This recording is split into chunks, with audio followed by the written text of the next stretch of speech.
Clay, what's this castle project all about? What's the deal? What are you I'm studying the Middle Ages. You're studying the Middle Ages? Yes.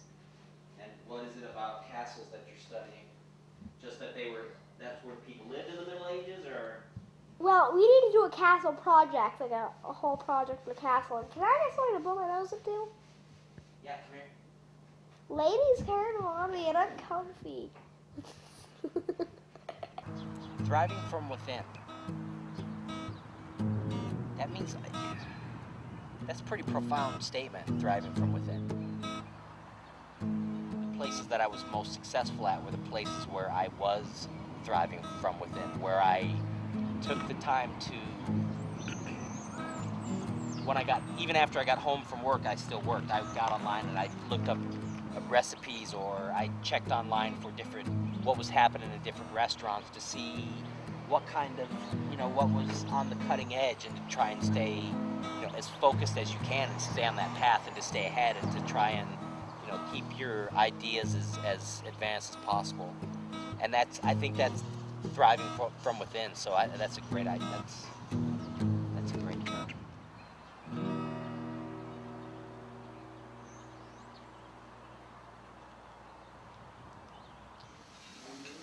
Castle project. I'm doing the castle project. Are you reading anything right now? No. Battles were fought between Swedish and Danish forces and even pirates over the control of the castle in the Middle Ages. Did you know that? Ooh, I never knew that. The castle was abandoned in 1553, 3 years after Helsinki was founded in 1550. Helsinki became strategically more important. Cool. We need to go to the store and get a few more things to help build it.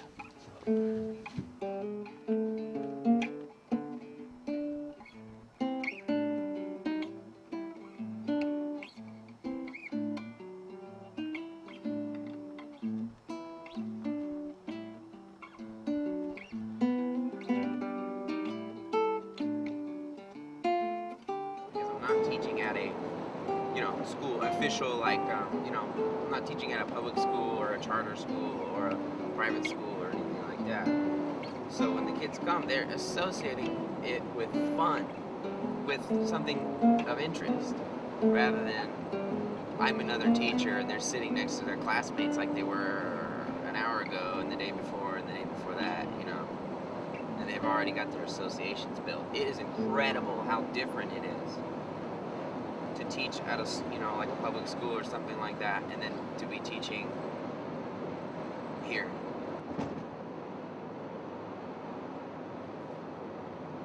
I think there is a disconnect now between education and career.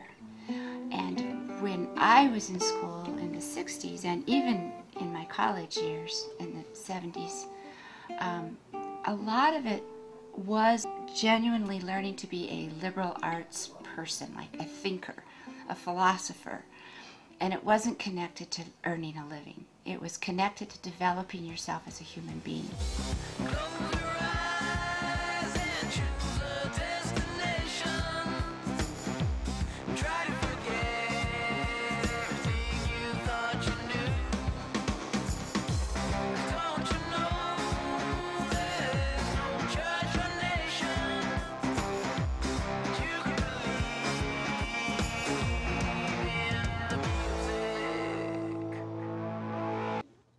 There are people out there that they would like to see what you're worth and what you've done, the physical stuff, as opposed to the degree.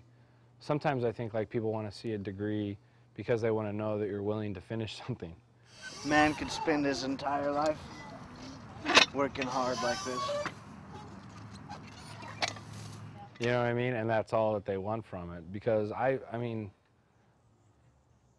I think I only know one person that actually works in the field in which they got their degree in.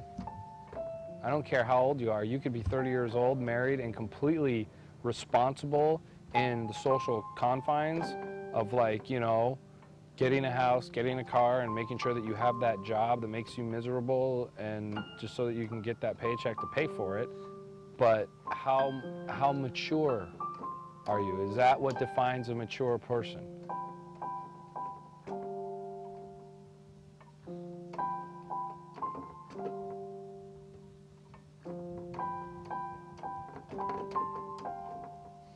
I think that pressure to know what you're going to do and to earn money is much larger now than it used to be. I think it used to be that there were different classes. There was the lower class, the middle class, the upper class, and the educated class. And if you were part of the educated class, it didn't matter what your career was or how much money you made.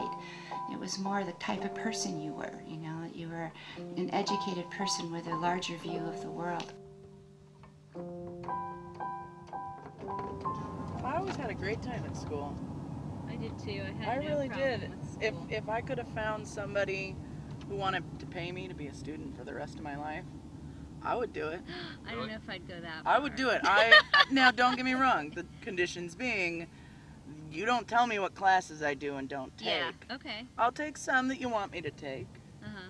but I get to pick my curriculum. You're Yeah. the most educated person alive when you die. Wouldn't that be great? I would love that. My parents just encouraged me to do well in school, to work hard and get good grades, but it never was like trying to. With Clayton, I'm trying to identify something that I think he really does well and enjoys, and I'm trying to encourage him to. He loves to draw. He's prolific. He's constantly drawing pictures and doing art. He really excels at it. It would be cool to guide him in that direction if he's really good at it, and start him now, so that when it comes time to start thinking about a career, he'll have that. You know what I mean? Yeah. I'm always really wary of pursuing a passion as a job, though. Yeah, I am too. Because, actually. well, if it goes well, it could be amazing. You're kind of playing the lottery. It's like, well, my passion's basketball, so I'm going to be a basketball player, and maybe I'll be like Michael Jordan, right? But the few people I know that pursued their passion and got a job doing something, oh my God, this is what I wanted to do, ended up absolutely hating their passion, because eventually everything turns into work.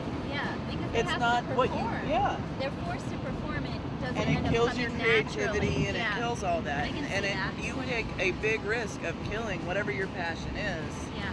for the sake of a paycheck.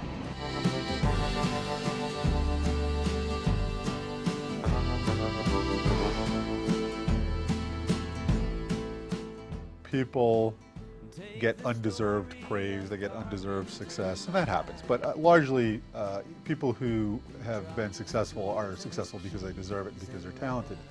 But there's a lot of people who deserve it and are talented who aren't successful. So I think it's largely a matter of persistence, being willing to just keep going and going and going without giving up. Somebody said once that success is the ability to go from failure to failure with no loss of enthusiasm. Not that getting no is a failure per se, but you know, it can be very difficult to keep your enthusiasm up after you've been turned down 20 or 30 or 50 or 100 times.